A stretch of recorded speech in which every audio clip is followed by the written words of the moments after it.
جس کو ہم پاکستانی زبان میں وج ٹکر کہتے ہیں، کہ ٹکر کے طور پر ملاقات ہوئی ملزم کو just after the commission of the offense. تو یہ بھی ایک دوسرے نمبر کی سیکنڈری ٹائپ آپ اس کو کہہ سکتے ہیں ایویڈنس آئی وٹنس کے بعد ہوتی ہے کہ وج ٹکر کی ایویڈنس ہو. تو اس میں بھی خاص طور پہ خیال رکھنا چاہیے کہ وج ٹکر کی ایویڈنس اگر آپ کے کیسز میں ہے تو وہ بھی ٹائملی ہونی چاہیے، کہ اس کی سٹیٹمنٹ ایک شخص نے کسی کو دیکھا اور وہ وہاں پر پہنچا اور اس نے دیکھا کہ یہ شخص کسی کو قتل کر کے جا رہے تھے یا کسی خاتون کو اغوا کر کے لے کے جا رہے تھے، تو وہ اس نے اس کو دیکھا تھا، تو یہ ایویڈنس بالکل ٹائملی فوری طور پر انکارپوریٹ آئی او کے پاس ہونی چاہیے. اس کا ٹائم فوری ہونا چاہیے تاکہ کمپلیننٹ یہ ثابت کرے کہ جیسے یہ وقوع ہوا انہوں نے مجھے آ کر بتایا. اکثر ایسا بھی ہوتا ہے کہ کچھ مدعی موقع پر نہیں موجود ہوتے، ان کو ایویڈنس کہاں سے پتہ چلتا ہے کہ یہ وقوع ہوا ہے؟ وہ ان کو بتاتا ہے ان کا وٹنس جس نے 161 کی سٹیٹمنٹ ریکارڈ کرنی ہوتی ہے، کہ وہ چشمدید وہ ہوتا ہے اور کمپلیننٹ صرف انفارمر ہوتا ہے. تو whole story of the prosecution would stand on the footings and corroboration and statement of the witness who had witnessed the occurrence by their eye. وہ انہوں نے دیکھا. اب کمپلیننٹ کی سٹیٹمنٹ کیا اہمیت رکھے گی کہ جب اس نے وقوع ہی نہیں دیکھا؟ چشمدید گواہ تو اور ہے. تو وہ جو 2 یا 3 یا 4 جتنے آپ کے چشمدید گواہ ہیں وہ آپس میں بھی کوریبوریٹ کریں گے، وہ اس کمپلیننٹ کو بھی بتائیں گے کہ یہ وقوع ہوا. اب جب یہ سارا وقوع آپ عدالت میں ایز اے وٹنسز 161 کی سٹیٹمنٹ، بڑی اہم بات جو ہے کہ جب 342 کی سٹیٹمنٹ ریکارڈ ہوتی ہے ایکیوز کی، یا جب ملزم چلان کے بعد عدالت میں پیش ہوتا ہے، تو پیش ہونے کے بعد جب چارج فریم ہوتا ہے تو چارج فریم میں اس کو 161 کی ہی سٹیٹمنٹ دی جاتی ہیں کہ تمہارے اوپر چارج یہ ہے. ایف آئی آر تو وہ وہیں سے حاصل کر سکتا ہے، اس کے علاوہ پولیس فائل سے وہ کچھ اور حاصل نہیں کر سکتا. This means that this evidence has a core value in the formation of the prosecution case. تو 161 کی سٹیٹمنٹ جب ان کو ریکارڈ ملزم کو ملتی ہے تو وہ اس کو پڑھتا ہے، then he is an authority to engage any counsel. وہ counsel کو انگیج کرے گا اور اپنی وہ 161 جو اس کے خلاف سٹیٹمنٹس آئی ہیں اس کو وہاں پر پیش کرے گا اور اپنا دفاع کرنے کی کوشش کرے گا. تو میں اس کو اس طریقے سے سم اپ کرتا ہوں کہ 161 کی سٹیٹمنٹ جو ہے آپ کی بہت زیادہ اہم ہوتی ہے اور آپ نے اس پر بہت زیادہ توجہ دینی ہوتی ہے. اس میں خاص طور پہ کچھ لوگ کے ساتھ زیادتی ہو جاتی ہے لیکن وہ اپنی زیادتیوں کا مداوع نہیں کروا سکتے صرف اس وجہ سے کہ وہ کسی اچھے کونسل، کسی اچھے وکیل یا کسی دوست سے محروم ہو جاتے ہیں جو ان کو نہیں بتاتا. پولیس پر اگر آپ اعتبار کرو گے، پولیس پر ہی یقین رکھیں گے تو police that would be a chance, a good luck that you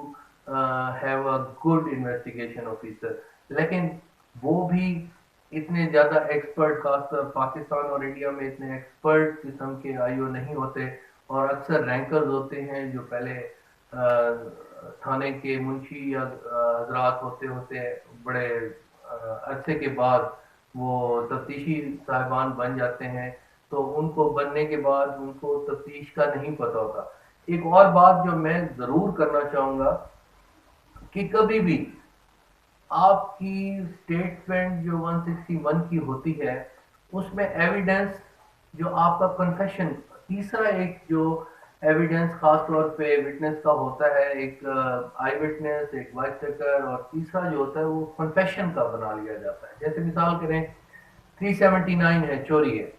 چوری اپنے لفظ سے ہی بتا رہی ہے کہ وہاں پر کمپلیننٹ نہیں موجود تھا. اب وہ اس نے تو موجود ہونا نہیں ہے. چوری تو اس وقت ہوتی ہے جب کوئی موجود نہیں ہوتا. اب بعد میں مدعی اپنے گھر یا مکان یا کوٹھی یا کہیں پر آتا ہے تو اس کو پتہ چلتا ہے کہ اس کی یہ چیز چوری ہو گئی ہے. اس کے بعد ایک ایویڈنس پروسیکیوشن نے اکٹھی کرنی ہے. تو اکثر جو غلطی میری نظر میں آئی ہے، میری 15 سال کی وکالت میں نے دیکھا ہے کہ اکثر جو تھیفٹ کے کیسز ہوتے ہیں اس میں جو ملزم بری ہو جاتے ہیں، چاہے کتنی بڑی بھی چوری ہو، کیونکہ اس میں ایکسٹرا جوڈیشیل کنفیشن ہوتا ہے اور جوائنٹ کنفیشن ہوتا ہے۔ جوائنٹ کنفیشن کو میں اس طرح ایلیبوریٹ کرتا ہوں کہ 161 کی اسٹیٹمنٹ میں گواہی دیں گے کہ جناب ملزم ہمارے پاس آیا، اس نے ہمیں کہا ہم فلاں اور فلاں وہاں موجود تھے، خادم حسین اور غلام رسول ہم یہاں پر موجود تھے، اور وہ ملزم ہمارے پاس آیا، اس نے کہا کہ مجھے سے یہ غلطی ہو گئی ہے اور میں اپنا جرم تسلیم کرتا ہوں دو شخص کے پاس۔ تو جوائنٹ کنفیشن جو ہے وہ کرمنل پروسیجر کوڈ میں یہ پرووائڈڈ ہے کہ جب جوائنٹ کنفیشن ہوگا تو دیٹ ایویڈنس وڈ ناٹ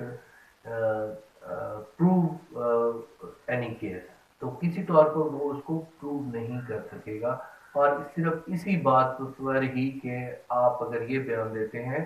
کہ دو اشخاص کے سامنے ملزم نے آ کر کنفیشن کیا ہے تو وہ کسی طور پر بھی نہیں مانا جائے گا۔ تو اگر آپ کے پاس ویکسٹ پوائنٹ ہے کہ آپ کے پاس آئی وٹنس بھی نہیں ہے، کوئی لاسٹ سین آکرنس بھی نہیں ہے، تو آپ نے کنفیشن پر جانا ہے کہ واقعی شاید اس نے کنفیشن یقیناً کیا ہوگا جب آپ کی پروسیکیوشن اس بیس کر رہی ہے، تو اس میں کم از کم آئیو کو آپ یہ ضرور کہیں کہ جوائنٹ کنفیشن اس میں آپ کا نہ لکھے، کیونکہ یہاں پر بھی کرپشن کا ایک لیول ہے، اور کرپشن کی وجہ سے کبھی کبھی ملزمان کو سپورٹ کرنے کے لیے وہ ایسا کام کر دیتے ہیں کہ جوائنٹ کنفیشن دے دیتے ہیں، اور جوائنٹ کنفیشن کے لیے چاہے کروڑوں روپے کی بھی چوری ہو، I guarantee that no accused can be convicted merely on the basis of joint confession. This is my challenge کہ کوئی بھی joint confession پر سزا نہیں ہو سکتا۔ تو اب ہم اس کو سم اپ کرتے ہیں کہ 161 کی اسٹیٹمنٹ کے لیے آپ ہر صورت اپنی صحیح اسٹیٹمنٹ اور اس میں ٹائم پلیس آف آکرنس اور آئی وٹنس اور وائس ٹیکچر، اگر کنفیشن ہو تو اس کو بھی صحیح طریقے سے ریکارڈ کریں تاکہ آپ کا پروسیکیوشن آپ کے کیس کو پروو کر سکے اور ایکیوز کو کوئی چانس نہ ہو کہ وہ سزاوار نہ ہو سکے۔ اس کے بعد انشاءاللہ نیکسٹ ہم اپنی ویڈیو میں ہم آپ کو انشاءاللہ اور ایک لیکچر دیں گے جو بہت ہی زیادہ اہم ہے، اور اس کے سلسلے میں ہم خاص طور پہ جو نئے وکیل ہیں ان کے لیے یہ بھی بہت ضروری ہے، وہ ہے پری اریسٹ بیل جو سیکشن 498 سی آر پی سی کے تحت دائر کی جاتی ہے سیشن کورٹ میں۔ تو ہم یہ انشاءاللہ ایلیبوریٹ کریں گے کہ how you should move an application under section